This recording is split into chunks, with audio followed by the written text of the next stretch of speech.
Asifiwe. Habari za wakati huu mpendwa. Ni wakati mzuri na majira mazuri tena tunaenda kuonana kwa ajili ya neno la Mungu. Najua nimejipanga vyema, utaenda kunisikiliza. Nipe nafasi ya kunisikiliza. Sikiliza ujumbe huu mwanzo mpaka mwisho. Kuna kitu utaenda kujifunza kikubwa sana ambacho huenda hujai hata kukijua. Lakini kuna kitu kikubwa sana. Tunajua neno la Mungu limeshahubiriwa kwa watu wengi sana. Limeshahubiriwa sana, tumelisikia sana mpaka mioyo yetu imekuwa sugu wa kulisikia. Hatushituki tena, hatuogopi tena. Tumemzoea Mungu kama babu yetu, tumemzoea Mungu kama bibi yetu, tumemfanya Mungu kama anko yetu. Hatumuogopi tena, kwa sababu mtu asipoogopa neno la Mungu ina maana hamuogopi Mungu. Mungu ni neno. Mungu ni neno. Ukiona hisia za kuliogopa neno la Mungu, hofu ya kuliogopa neno la Mungu imetoweka ndani yako, ina maana humuogopi Mungu tena. Na ndiyo ilivyopo kwa kizazi hiki. Watu hawamuogopi Mungu tena. Sio maaskofu, sio wachungaji, sio mitume, sio watumisha wa kuhubiri, sio wainjilisti, sio manabii. Wanaomuogopa Mungu wamebaki ni wachache. Watu hawamuogopi Mungu tena. Naomba nisikilize ujumbe huu mwanzo mpaka mwisho. Utagundua kwa nini humuogopi Mungu. Utagundua una roho ipi inayokufanya usimuogope Mungu wako. Kuna kitu utakigundua. Acha tukaombe kwanza. Acha tuombe.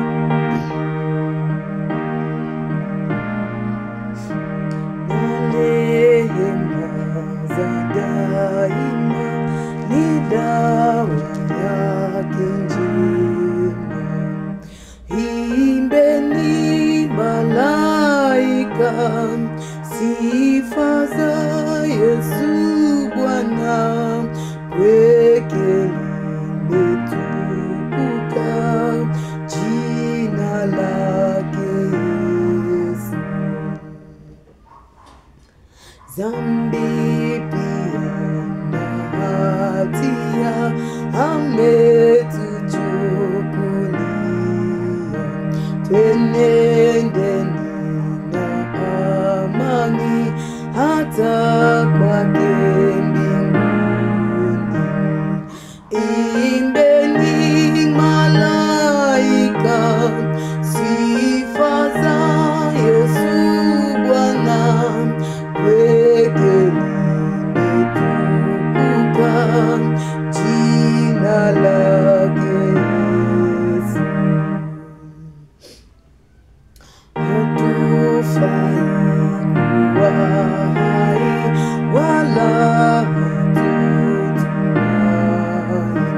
ila kweli ndiye atupumzisha. Imbeni malaika sifa za Yesu Bwana, peke limetukuka jina lake Yesu. Mtakatifu, mtakatifu Mungu ketie mahali pa juu sana. Nina kila sababu za kukuheshimu, nina kila sababu za kukutukuza, maana umestahili sifa za mioyo yetu. Bwana, kwa utukufu wa nguvu zako, kwa utukufu wa jina lako, niko mbele zako mjoli wako, niko mbele zako mtumwa wako, nikilileta neno lako ambalo Mungu umelikusudia nilifikishe ndani ya mioyo ya watu. Lile neno ulilonipa kwa ajili ya watu maalumu. Kuna watu umewaandaa.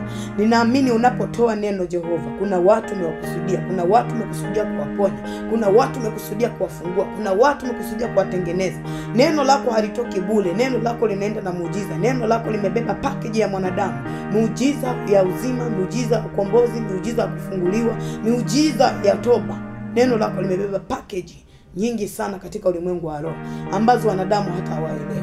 Mimi naelewa kuna vitu unaenda kuvifanya kupitia neno hili ulionipatia. Mungu kamguse baba yule, kamguse mama yule, kamguse kijana yule, kamguse dada yule, kamguse mtoto wa kiume yule, kamguse mtoto wa kike yule, mguse yule bibi, mguse yule baba. Wanapoenda kulisikiliza neno lako, Mungu asibaki kama walivyolisikia. Watakapolisikia neno lako, wachukue hatua mpya, wachukue hatua mpya, hatua ya kiroho mpya ikaingia kwenye maisha yao, ukapite katika maisha yao kupitia jina lako Yesu. Mungu kakutane na hadi za mioyo yao. Wenye kusamehe kasamehe, wenye kubariki kabariki, wenye kuwaganga kawagange, wenye kuokoa kaokoe, wenye kuanza nao upya kaanze nao upya. Watakaojinyenyekesha kwako Mungu kaonekane kwao, maana umesema wewe ya kwamba jizirini mbele za Bwana naye ataonekania, naye ataonekania. Mungu, wapo watu wataenda kujiziri baada ya hili neno, usiwaache ukaonekanie kupitia jina lako takatifu. Ninaomba na kushukuru, amen. Bwana Yesu asifiwe. Yes. Acha niweke chombo changu vizuri ili nipate kukuona, ili tupate kuonana vizuri. Bwana Yesu asifiwe sana mpendwa. Kuna neno Mungu amenipa ambalo nataka nikufikishie. Tambua, nataka nikuonye kabla sijatoa neno. Nataka niseme na wewe kabla sijatoa neno. Wewe unayejua kuzihaki watu, acha zihaki. Sikia neno la Mungu. Wewe unayejua kuongea maneno mengi ya kuchafua watu, acha kuchafua watu, kwa sababu yuko Mungu anaweza kuwatakasa na akakuchafua wewe. Unayetoa maneno mengi sana ili uonekane na haki, acha maneno. Penda neno. Maneno yanapita, neno halipiti, lazima lisibitike. Achana na maneno, penda neno la Mungu. Hayo ndio yote unayoyafanya au utayafanya tena. Unayafanya kwa sababu neno la Mungu ndani yako haliko. Unapapasa, ndio maana unayafanya. Sikiliza neno la Mungu vizuri, ukalisoma ukaliishi, kuna vitu hutafanya, kwa sababu neno lenyewe litakuona. Bwana Yesu asifiwe sana. Kuna neno nimepewa, kuna ujumbe nimepewa niufikishe. Na neno letu linasema jinsi roho ya Yuda Iskarioti msaliti inavyofanya kazi mpaka leo.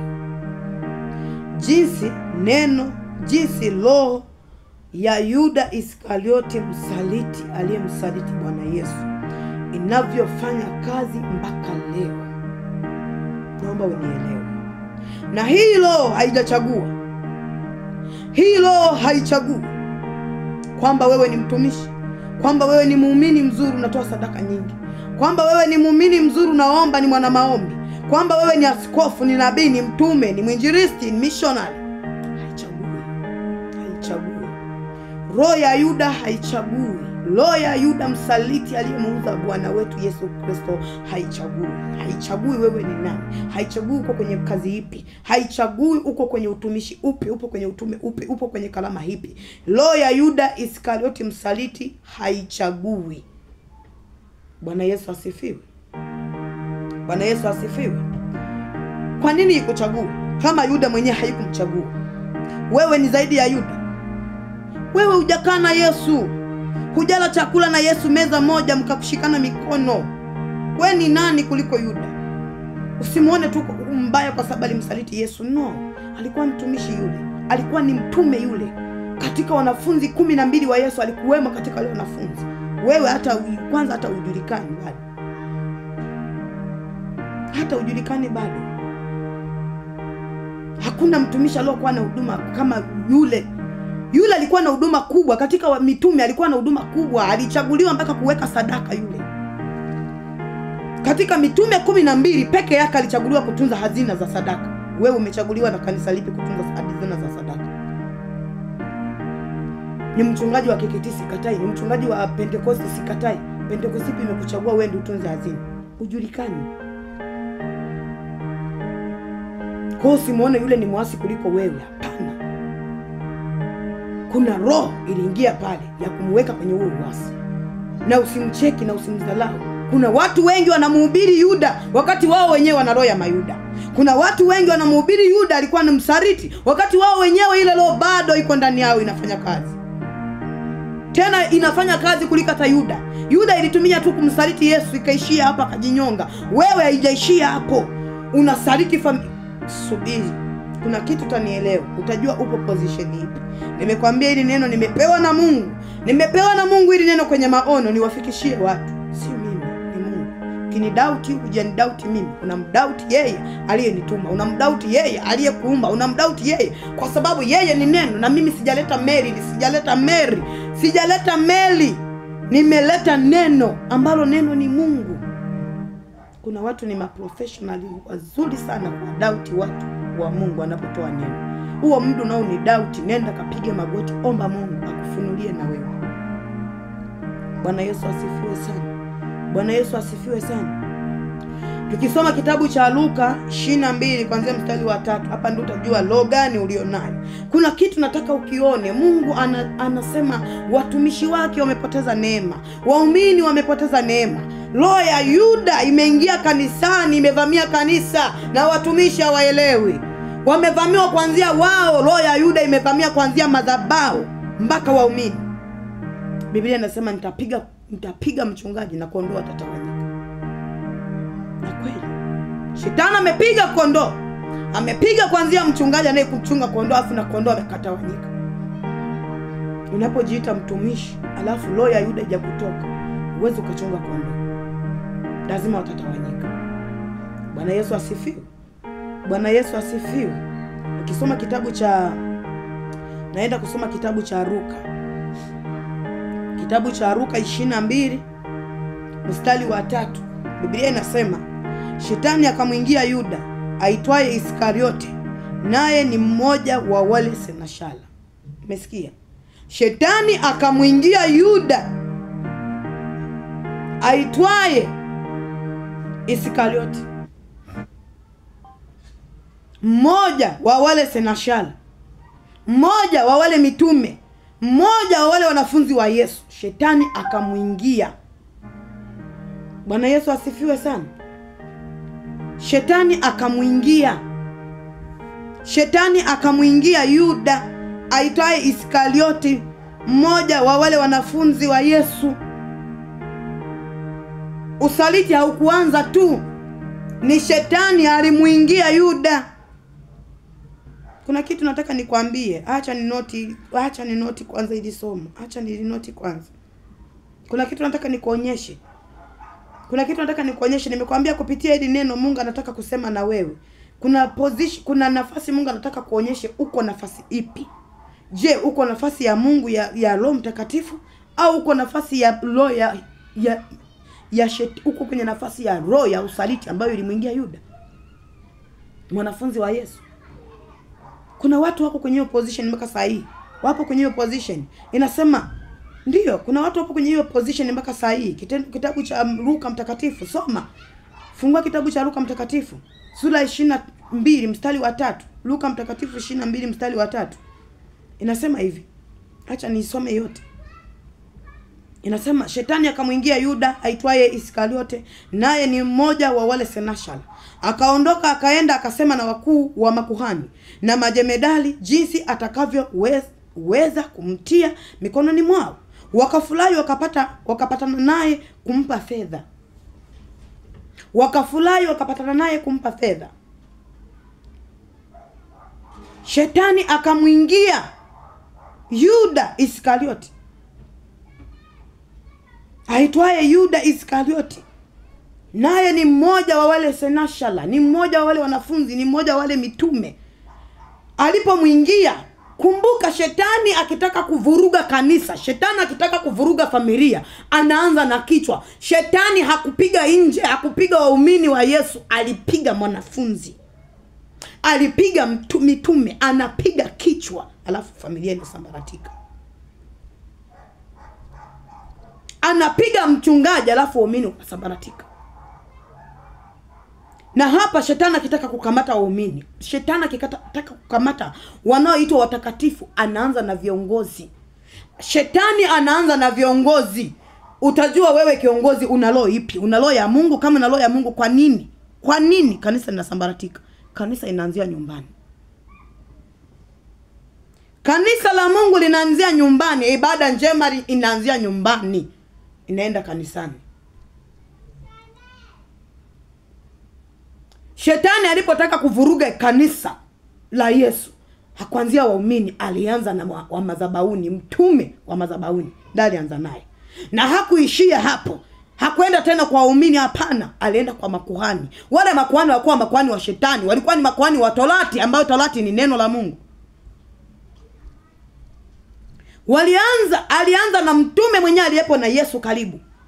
Alafu akaenda kwa makuhani, alafu ndio ikaja kwa waumini, wakamsulubisha Yesu.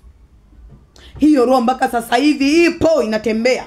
Hiyo roho mpaka sasa hivi imekomaa inatembea. Angalia mpaka sasa hivi upo kwenye position ipi? Una roho ipi? Ukiona ndani yako una roho ya usaliti, iwe ni kwenye kanisa unaiba sadaka, iwe ni kwenye kanisa unatembea na waumini, hiyo ni roho ya Yuda, roho ya usaliti. Usiangalie eti vipande vya fedha, no. Angalia ni roho ipi iko ndani yako. Ni roho ipi inakutumikisha? Ni roho wa Mungu iko ndani yako. Angalia ni roho ipi ipo kwako wewe ambayo inakutumikisha, ni roho ipi? Yuda tunaona ni roho iliyomtumikisha ni roho ya Shetani, sio roho wa Mungu. Roho wa Mungu angeingia kwake asingeweza kumsaliti Yesu. Roho ya Shetani ikiingia kwako lazima uwe msaliti. Cha kwanza, mtu aliyeingiliwa na roho ya Shetani, cha kwanza anakuwa msaliti. Angalia kwenye kanisa, utaona mchungaji anatembea na kondoo zake. Mchungaji anamtesa mke wake kwa sababu ya mshirika, amepata binti mshirika. Mama wa uchungaji unakuta hawana raha. Wamama wa uchungaji hawana raha. Nani atapaza sauti aseme? Wamama wa uchungaji wengi hawana raha. Wanalia, wamenyamaza kwa sababu kitabu cha Yakobo 2, kitabu cha Yakobo 4 kule chini inasema hivi, upendo unafunika dhambi. Wamama uchungaji wametulia kwenye upendo wa Mungu, wamefunika dhambi, lakini wangelia, wanakosa pa kulilia kwa sababu hata akaenda kulia kwa maaskofu na kwenye kuna vilio. Wanakosa pa kulilia, inabidi walilie vyumbani. Kwa nini? Usaliti. Roho ya usaliti imepiga wachungaji. Roho ya usaliti imepiga watumishi. Roho ya usaliti imepiga maaskofu. Imepiga. Wamepoteana. Roho ya usaliti iko sasa hivi mpaka kwenye ndoa. Imeanza kwenye ndoa, imeenda madhabahuni. Roho ya usaliti. Wewe usiangalia tu Yuda alimsaliti Yesu akamsurubisha, hapana, angalia wewe mwenyewe. Kama mtu, hapa kuna kitu nataka nikwambie mpendwa. Kama mtu mwenyewe, haswa kwa hao wababa. Na hapa naongea na wababa, najua kuna kitu utanielewa. Kama utanielewa sahihi, fuatilia mpaka mwisho, kuna kitu utanielewa. Sana kwa wababa. Kama baba anaweza kumpa mwanamke binti mimba, mwanaume anaweza kumpa binti mimba. Angalia roho ya Yuda inavyofanya kazi, wapendwa. Hamwezi elewa, mmeishia kumhukumu tu Yuda kwamba alimsaliti Yesu wakati nyewe ndio mayuda wakubwa. Kama mwanaume anaweza kumpa binti mimba na alimwahidi atamuoa, akampa binti mimba, sawa, wote ni makosa. Kutembea kabla mjauana ni makosa wote. Lakini amempa binti mimba, alafu binti akampigia simu James au Jackson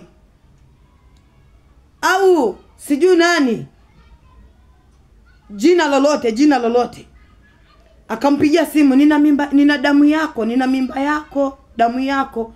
Alafu yule mwanaume akakimbia, akamwambia mimi sikujua, akamzimia na simu akakimbia. Kweli huyo ni mtu? Huyo anaweza kumlaumu Yuda akiwa anahubiriwa kanisani? Akisikia somo linahubiriwa kanisani anaweza kumlaumu Yuda kwamba Yuda alimsaliti Yesu? Huyo ni mtu? Huyo si ni msaliti namba 1 kuliko hata Yuda? Maana Yuda alimsaliti Yesu, hakujisaliti yeye. Bora hata Yuda kuliko wewe. Bora Yuda kuliko wewe. Kama umeweza kuikana damu yako, kasisaliti damu yako, je ya mwingine? Kwa sababu binti anapokupigia simu anasema nina mimba yako, alafu kakimbia ukaitelekeza ile damu yako. Ile mimba ni damu yako wewe, ana damu yako wewe.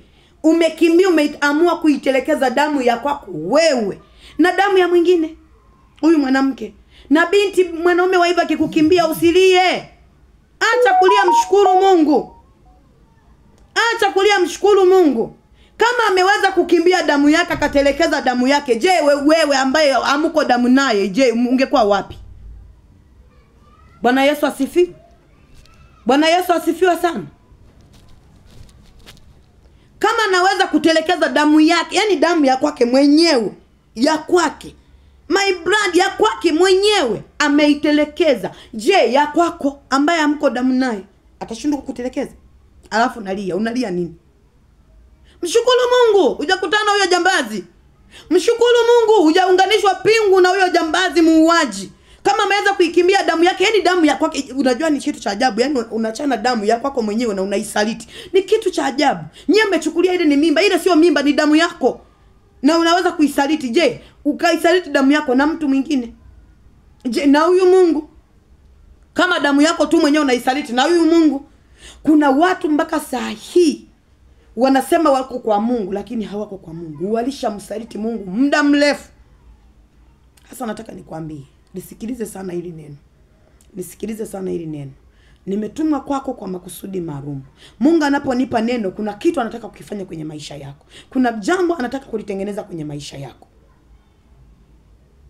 Mungu anapokuita umtumikie, iwe kwa nafasi ya kutoa sadaka, iwe kwa nafasi ya kuhubiri, iwe kwa nafasi ya kuimba, kwa nafasi ya maombi, kwa nafasi wayo yoyote ile, weka mbali roho ya usaliti, weka mbali roho ya Yuda isiingie kwako.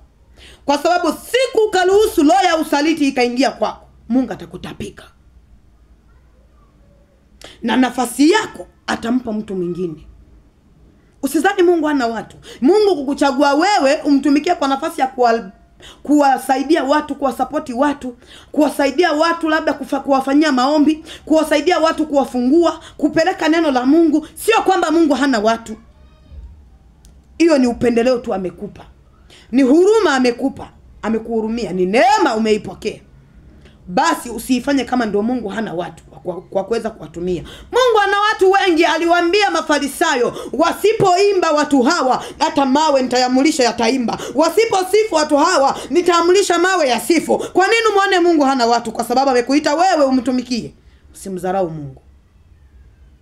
Mheshimu Mungu kwa nafasi aliyokupa. Tupilia mbali roho ya Yuda, tupilia mbali roho ya usaliti. Kaa kwenye uwepo wa Mungu, utamuona Mungu. Lakini ukiruhusu roho ya usaliti ndani yako, Mungu atakukataa.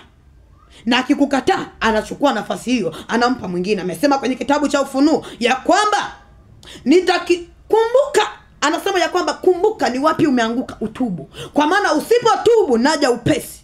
Nitakiondoa kinala, nitampa mtu mwingine. Kuna watu mpaka saa hii ninapoongea wameondolewa kinala, amepewa mtu mwingine. Wameondolewa kinala, amepewa mtu mwingine. Wameondolewa kofia ya utumishi, kofia ya ubaba, kofia ya uchungaji, amepewa mtu mwingine. Kibaya zaidi hutaki kutubu, unapambana. Uwezo ukapambana na Mungu. Alipambana Sauli akafa. Daudi akamiliki ufalme. Jifunze kwenye neno la Mungu, tulia. Omba Mungu akusaidie. Tulia kwenye neno la Mungu. Tulia sana kwenye neno la Mungu. Mungu wetu ni Mungu mkuu sana kuliko unavyomfikiria wewe. Una uwepo wa Mungu mchache, na ndio maana unamwona Mungu wako na Mungu umemchukulia kwa uchache kama ulivyo na uwepo mchache. Mungu wetu sio mchache kama unavyofikiria. Mungu wetu sio dhaifu kama unavyofikiria. Mungu wetu sio dhaifu kama unavyofikiria. Mungu wetu ni Mungu mkuu sana. Anaweza kufanya mambo makubwa sana afu kupitia watu wadogo akakuacha wewe mkubwa unayejiita mkubwa. Mungu hajakosa watu wa kuwatumia kufanya kazi. Mungu hajakosa watu wa kuwatumia kufungua watu. Mungu hajakosa watu wa kuwatumia kuponya watu, kuwahubiri watu, kuimbia watu, kuimba injili ya kwake. Mungu hajakosa watu wa kuwatumia. Hicho kipawa amekuachia ni kwa neema tu, lakini sio kwamba amekosa watu. Lakini ukicheza nacho Mungu anakunyang'anya. Mungu ana watu wengi. Roho ya huyu Yuda ikikutumia kwa viwango vya ajabu, mwisho wake huwa ni mauti. Usipotambua kutubu na kurejea kwa Mungu, ukaiacha roho ya huyu Yuda ikutumikishe, mwisho wa yote huwa ni kifo. Yuda alipokubali kutumiwa na shetani, sio kwamba alipata faida. Zile fedha hazikuwa faida kwake. Hazikumfaidi kitu. Kwanza alizitupa zile fedha. Hazikumfaidia kitu kwa sababu roho ya usaliti ilikuwa ndani yake. Mwisho wa yote ndani ya usaliti alijinyonga. Alafu nafasi yake akapewa mtu mwingine. Mwisho ya yote ya usaliti alikufa. Nafasi ya utume akapewa mtu mwingine.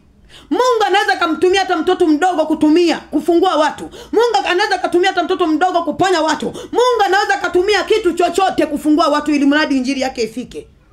Kukuachia wewe sio kwamba amekosa watu.